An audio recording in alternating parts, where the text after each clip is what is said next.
be. I still haven't bought it. Hey y'all, we are live. Thank you, thank you, thank you. We are here with Marryam Moma. We're here. Thank you, thank you, thank you. I'm just so excited about everything happening, like we was talking about before, with this campaign, ComfiScent, with the ComfiScent company. And I'm just so happy that you are able to be involved in this this wonderful project that just came out of nowhere, but something that I've always wanted to do, and it's always on time when you do certain things. You just wait patiently, I guess. Absolutely. But yeah, so tell us your experience about everything and like your process. Absolutely. So, hi everyone. I'm Marryam Moma. I'm a visual artist living and loving in Atlanta, and I am one of the Comfy Art Design and Muse artists. And it's been such a wonderful experience working with you, Fiona. Oh, thank you. So I'm really grateful. I'm so happy and thankful for that.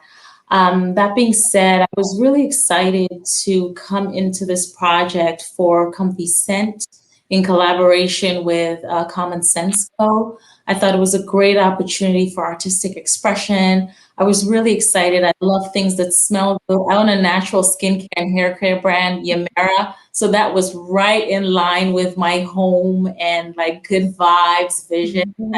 Okay, this is a great project for me. This was kind of like bridging the gap between like home care, self-love, and my art, and being able to design the label and do a custom collage for Wild Thing. So I thought it was a wonderful experience, and thank you again for like kind of inviting me on the project and allowing me to collaborate with you guys. Yeah, it was one of those things that I remember when you coming in to the Comfy Art pop-up, and you was just like, you always ask me, so what you have going on, Deanna? And I'm just like, I got this going on. Yes. And I was like, I'm doing candles. And he was like, oh my God, I wanted to do candles. And I was like, great. So it's just the timing of things is so amazing to me. Like I try not to get too stressed about certain timelines. Things that will be completed when they are supposed to be completed. Exactly. So like, what was your story behind your art and then like your scents?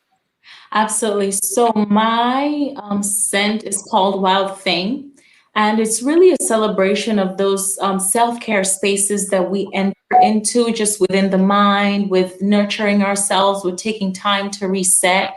And from that grounded place of comfort, of calm, of peace, we're able to like bust forth, if you will, to whatever it is that we've been desiring for so long or dreaming about. You come into that place of power where you can manifest those wild ideas because you have this inner peace from being grounded within your physical environment and within your heart, right? That being said, I really wanted to create something, even in terms of the scent choices, the top note, and I should say the grounding note of the candle is vetiver, and vetiver has this calming, grounding, earthy effect. And then it has bergamot in there. It has a little bit of cedarwood in there and a soft musk. So it's a little like smoky and mysterious. But it has this earthy, tinge to it with the bergamot that really helps to like ground and calm. So I really enjoyed designing that. Yeah, I love that. Oh, I love the musk scent of that. So I can't wait to get mine, of course. And you have about 5 more. Yes. Left. 5 more candles. 5 more. Oh my gosh, guys. Like, that's like super limited. Super limited. It's almost out of stock. Almost out of stock, guys. So we have about week and a couple of days left.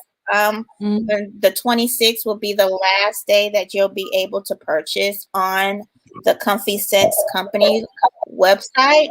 mm, And we just need to sell all of these out. Like everyone is doing really well on their sales. I know Farah has like 7, and I have 2, and Courtney has 3 left. So mhm. like we Yay! all, I know this is so That's amazing. awesome. And Absolutely. I know. So like we really want to really push that these vessels are artwork. So Mhm, yes, the price is an unusual price for a candle, but it is coming from an artist that created these scents with their story, with their art. mhm, And mhm. these vessels are so you can use them and reuse them for other things other Yeah. than the candles once you burn them. Yeah. So like I'm so excited about like all of that. And like we are all women of Mhm. color, putting our whole like, hearts and our art on, to the world, and, really expressing it in these times. So I'm so excited about it. Absolutely. So I got my candle that you made. I love the green. I have some touches of green in my space. You've been to my house, so Mm-hmm. I'm so in love with the green and gold touches. Yes. Really excited, actually. I don't know what I'm more excited about, having an opportunity to burn the candle, enjoy it, or like repurpose the jar because they Right. do so well. Yeah, I love that. I see it sitting in my studio in this happy space in this glass box that I live in. Mm-hmm. Putting pencils in it. I see my markers in it. I see my blades. My X-Acto blades are precious. So really, really excited to go through the entire 360, like using the candle and then ultimately repurposing the jar for something else. I love plants. It might have another lifetime where I'm planting a really small succulent in there. Right. Exactly. Yeah, absolutely. Yes, I love that idea because they don't really need much water, so you don't need the Hmm. holes on the bottom of the Hmm. candle. Absolutely. Amazing idea. Yeah. My gosh. So like for those that don't know Miriam, let's tell us a little bit of your background so people can know a little bit more about you and your Absolutely. So, wow, where to start? I'm half Nigerian, Tanzanian. I moved to the US after I feel like almost like a lifetime ago. I started my journey here in the United States, studying architecture at Temple University, Tyler School of Art. So that was a wonderful 5-year experience as a Bachelor of Architecture. And that was an incredible experience because while going to school for architecture, I would take the Chinatown bus and hop on, the $1, $5 buses to go to New York to model. So I would like front load all my classes during the week, like Monday to Wednesday, and then I would be in New York from Thursday to Sunday working as a model. And outside of just bookings with different organizations and fashion houses or whatnot, I got a steady gig with the Parsons New School of Design. So Mm, in fashion model there for about 4 years. So I feel like I got a free fashion degree because I would sit in the classes with them. They would cut fabrics on me. They would ask me how things felt, texture, light, color, balance. They would sketch me. They would make collages, fashion collages. And that's really where like my interest started to like bud, if you will, from mhm, designing collage. So for me, especially being in art school, I was like, wow, I got to try this. And so it was kind of like a respite, and it became a hobby very quickly. Um, mhm, and more importantly, within my study of architecture, it was this area or this happy space where I could conceptualize design and play with collage to lay out my ideas before technical drawing. mm. It was really, really great experience altogether. Finished my degree in architecture, moved to New York, modeled there for over a decade, all this while doing collage, dibbling, dabbling, hobby, just getting better.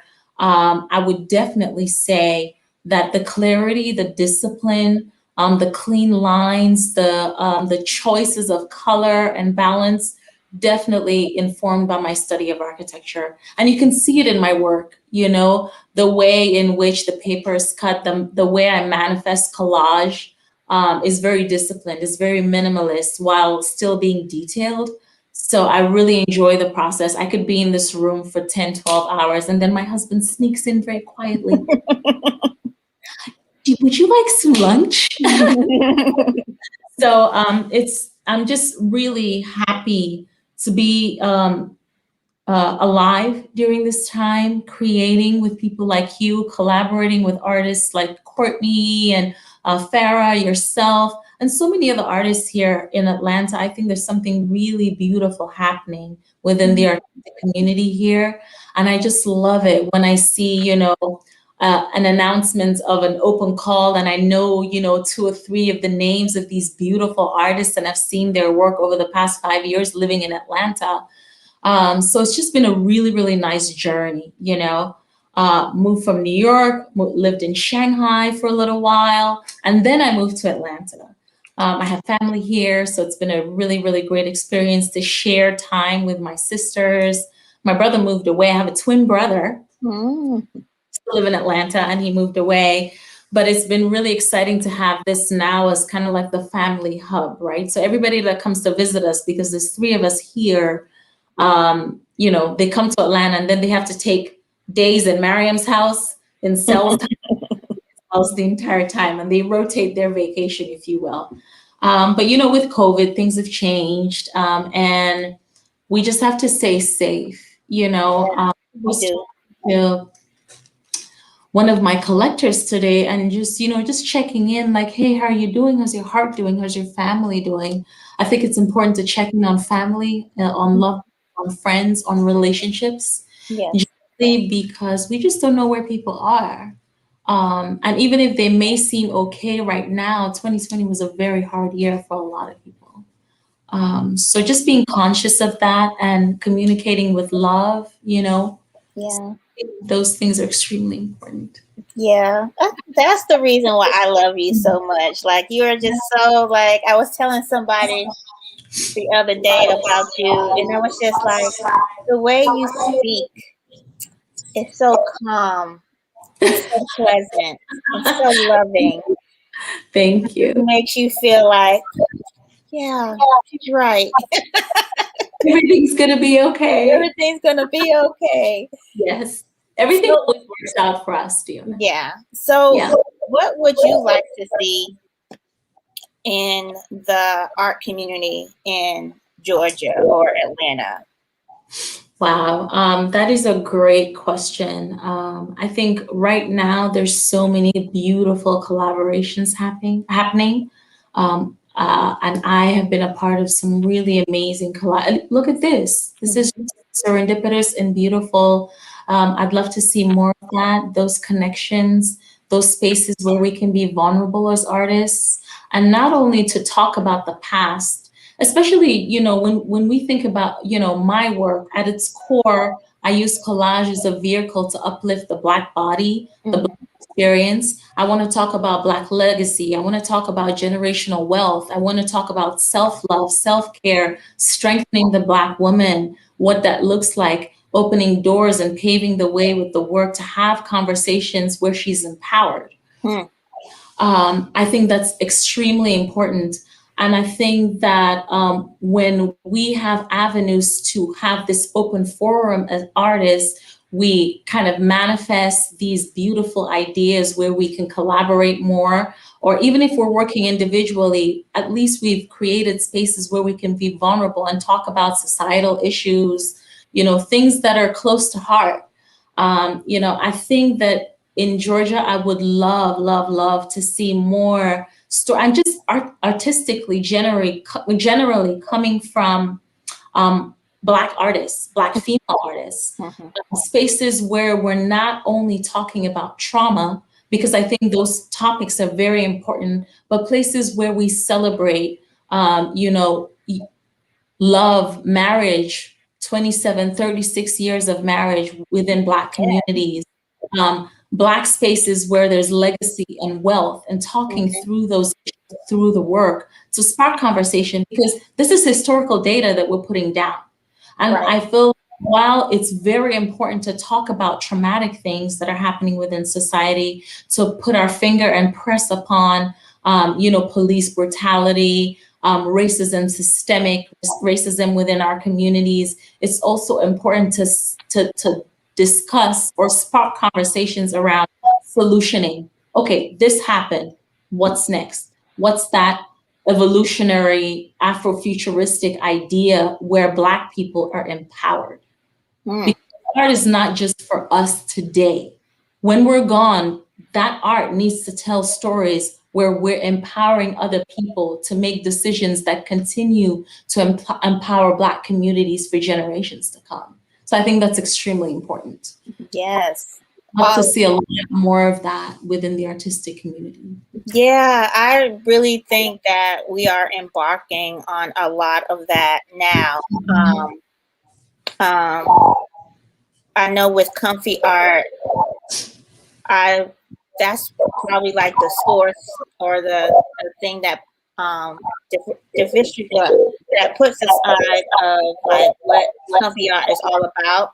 Mhm. As far as like with collaborations, I love doing collaborations with the artists. I love having you on here or having other artists speak about themselves and let people know how they feel and about their art and Mhm. stuff. And because a lot of artists don't have like a platform to do Yeah. that. Um, Yeah. and I'm striving to create that here on Comfy Art and having that opportunity for the artists.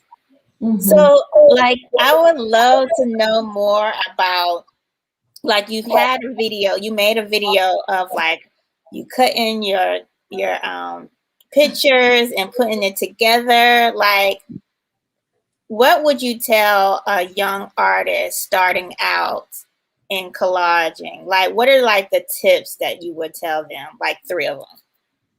Wow, have fun. Be open to magic. Try everything. Don't closet yourself to one medium. I do watercolor, I paint. You know, I step away from just using paper and just exploring different things. And when I come back to paper, in terms of a mixed media resource, right? It just opens up my mind to the possibilities. I think so. I would say definitely explore other avenues for art. Explore, like you said, collaborations. I think that's extremely important. I would say for collage specifically, if they're a young artist, they may not have to worry about this, but the more and more it becomes something that's dear and close to their heart, and if it's something that they want to have lasting power and longevity, they should look into the type of materials that they use. So I'm using archival paper, neutral pH glues. Here's one. There's a bottle right here. Nice. So you want things that are acid free. You know, practice your skill every single day. It doesn't matter if you do like a rough collage, just to, you know, put some ideas to paper. Let the ideas flood the space, you know. And then for me, especially that I work within a subtractive process, I might start with a lot, right? And then I start to selectively take things out, and then I meld the pieces together. And so just be open is one thing to all of the mediums that you have available to you. And as you start to take collaging more seriously, think about the materials that you're using and build your work on longevity so that it's here way after we're gone, right? And third thing I would say to a collage artist today, what would I say? I think networking is really important. And not just networking like, oh, I'm just going to schmooze and be in the room or whatnot. Mhm. Really, really taking time to connect with people, checking up on people. I think that someone really wise taught me a long time ago that you want to really nurture your relationships and your connections long before you have to use them, Right. or before you have to, like, uh, um, does it make sense what I'm saying? Like long Yeah, before, like absolutely. I have had such a long relationship. And so if I find myself in need from a point where I feel like, okay, Diona may have some really good resources and some input to give me here, I can connect with you. And you will know that it's coming from a genuine place because Hmm. we've been connecting all along, right? Right. Right. Building relationships within the artistic community. I mean, it might not just be collage artists, it might be artists from all over different mediums because they inform your design, you inform their design, we inspire each other, keeping those connections, really taking the time to get to know people. It's hard. Life Hmm. happens, things happen, a quick text here and there. I think those things are important. Relationships are important. And sometimes Definitely. try and it's not reciprocated, but at least you Mhm. know that you gave a genuine effort and you put your heart on your sleeve to connect with people. And if Mhm. it's reciprocated, maybe those people are not for you, and that's okay. But you came from a pure place to really try to connect, right? And I Right. think the three things I would say. Yeah, that is so true about the connection and the building the relationships. A lot of the things that I've done in the first year when I rebranded Comfy Art was Hmm. on relationships to Hmm. just push it out there, and Hmm. then also building the relationships with the artists that are here now. Like, it's been a amazing experience. And to piggyback on that is, like, I've talked to some artists that they see a lot of the same artists doing the same things with each other. And Hmm. one of the things that I expressed is that was the relationships. It was the relationships that um that I was able to, be a part of at the beginning, Yes. even helping out, even just, doing things that were not paid, or just being in certain circles and giving my advice. Um, and just letting people know where you want to go in the future. Like, if you Mhm. don't tell people what you are aspiring to be or to go, how is other people, or the people that you want people to see you as, to Mhm. help you with that? So, like, just the relationships are key to everything. um and that's what I probably, like, the main thing that I've learned building Comfy Art. You got to have it. Absolutely. You got to have those people. Absolutely. Absolutely. I think that, just going back to the question around, what would I like to see more of in Atlanta? Really, you're absolutely right with the, keeping those connections and, stimulating conversations where people can work together. I would also like to see more doors open to a different set of artists as well, just within certain organizations. I think that just mixing the potpourri of artists and opening it up to a wider range. I don't know what it's like in school these days for people studying art, especially in Atlanta or in Georgia, or excuse me. But picking, giving opportunities to really young, fresh minds. I would like Yeah. more of that as well. Yeah. Yeah. Yeah. I think it's, like, I'll put it out there. I would love to connect with SCAD and Hmm. the Art Institute. even Creative Circus here in Atlanta, Mhm. um, to do some of those things. I am an alumni of the Art Institute of Atlanta, which I need to probably reach out to them and let them know Yes, and what get this these platform students is out about. here designing. Yes, I yes. know, right? Because we just don't focus on like artists that paint. We focus on other mediums. Um, Mm-hmm. and so don't be afraid to connect. I'll Mm-hmm. probably come up with something by just talking with someone. I'm usually very good at that, putting together or piecing together things. Yeah, So yeah. yeah, I'm just so grateful. Um, just so I hear grateful. you. I It's hear you. it's a long road, and I want to also talk about. We probably have like 5 more minutes. I just really want to like talk about um, some of your challenges that you had as an artist, Mhm. and how did you like overcome them? So let me start with the white elephant in the room, COVID. 2020 was, really overwhelming. I got married in 2020. While I'm thankful for so many things, I came back and I sort of went into this space where it was very difficult for me to create because of all the news, Mhm. people being sick, being overwhelmed with that. And, that was a challenge for me. I really had to come back into my inner self to be more gentle, to be more kind and say, hey, Miriam, I love you. And it's okay that you're not creating this week or this.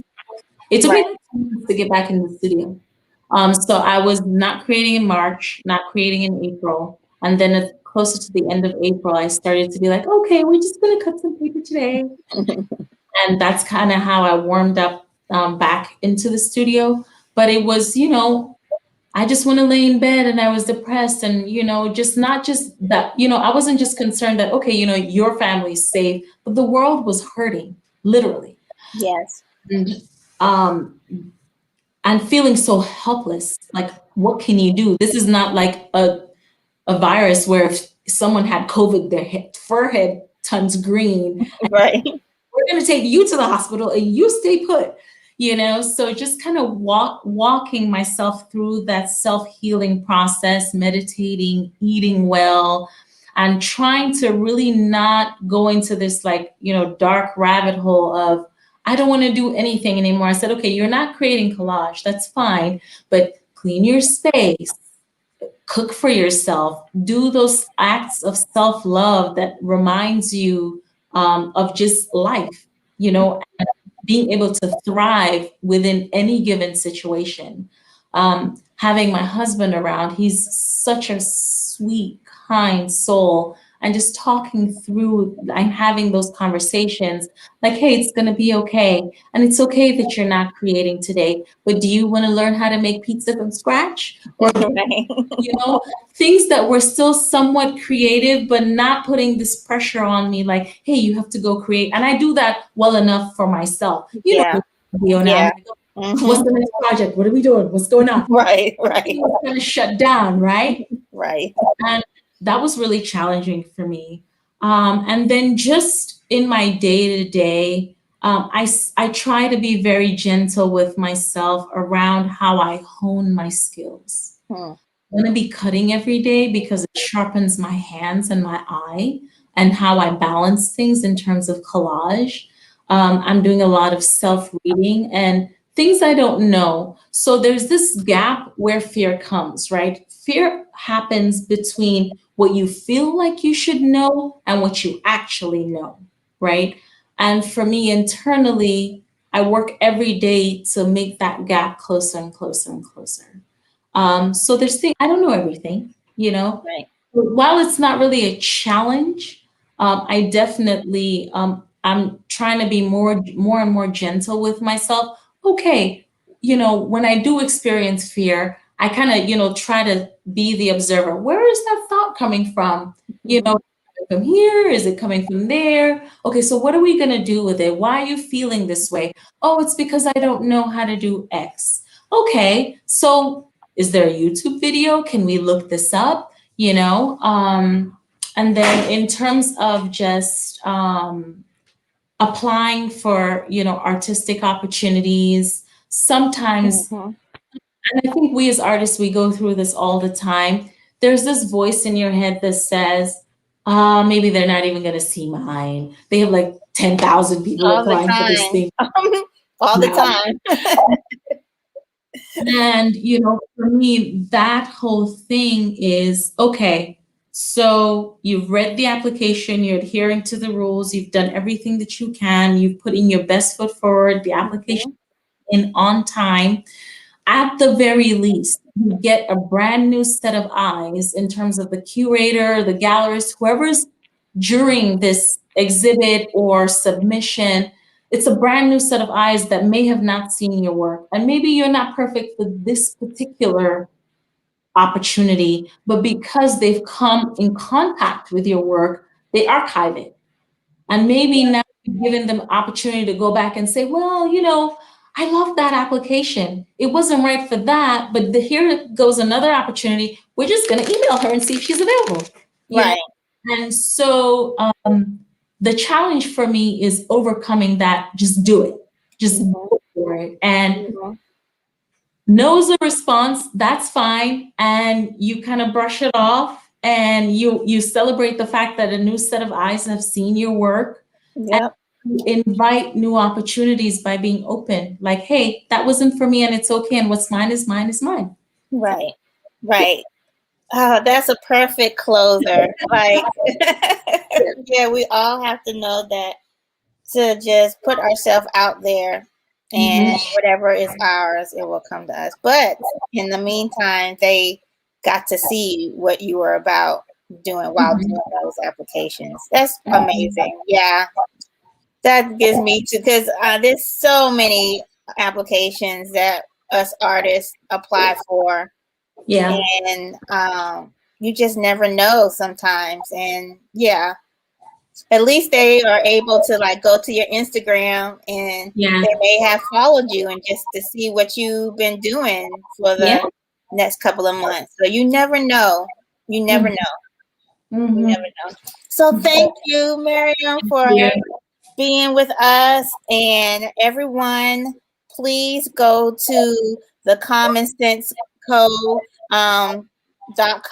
to purchase your My candle wild candle, thing. wild thing Yes. candle. We have six, how many? We have 5 left. Five. Woo, Yes. five. Yes. Five left. Yeah. 5 candles left to purchase. We have about a week and a couple of days left. Mm-hmm. Um, Mm-hmm.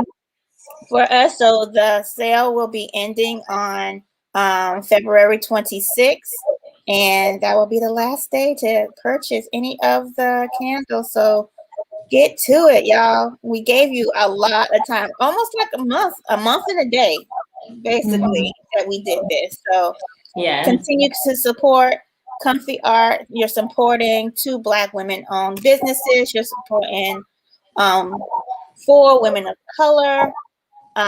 So like you are hitting all the checks. Check, check, check, check, check.